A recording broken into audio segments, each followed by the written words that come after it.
This president has made it very clear he doesn't support this Constitution. And if Congress, which our framers designed for Congress and the Supreme Court and the courts to provide checks and balance, if Congress will not hold this president accountable, I will. And what are you going to do?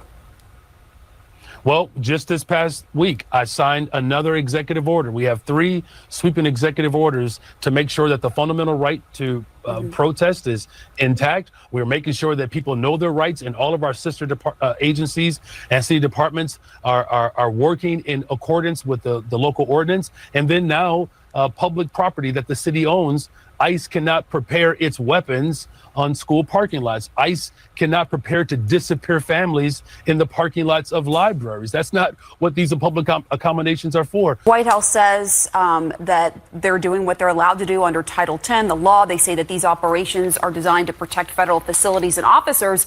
And there have been some protesters around Chicago that have blocked access to the ICE facility in Broadview. Does that prove that this mobilization is needed? No, in fact, this president is working to look from the very beginning. We always knew that sending in the federal agents was a pretext to the National Guard. His ultimate goal is to send the military into American cities, which there aren't people who are signing up to serve and protect our democracy abroad to be then unleashed on the cities that are actually raising them. What we have seen is a full escalation from these federal agents. A man was shot and killed.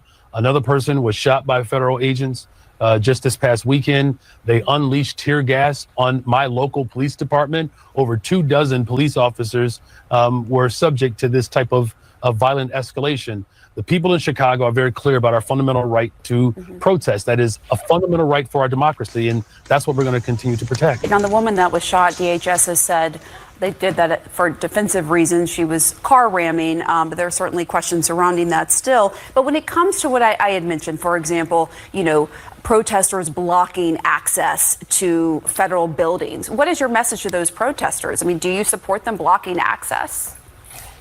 What I've always said is that we have to peacefully assemble, and we do that nonviolently. That is how we have transformed this country. The city of Chicago is known for its ability to stand up and to resist peacefully. So, of course, we're not condoning any acts of violence. But that also includes that the federal government cannot unleash tear gas and shoot pepper balls at journalists for just showing up to do their job and to cover the news. This president has intentionally worked to escalate violence in the city of Chicago and cities across America. We're just simply defending our fundamental right to our democracy.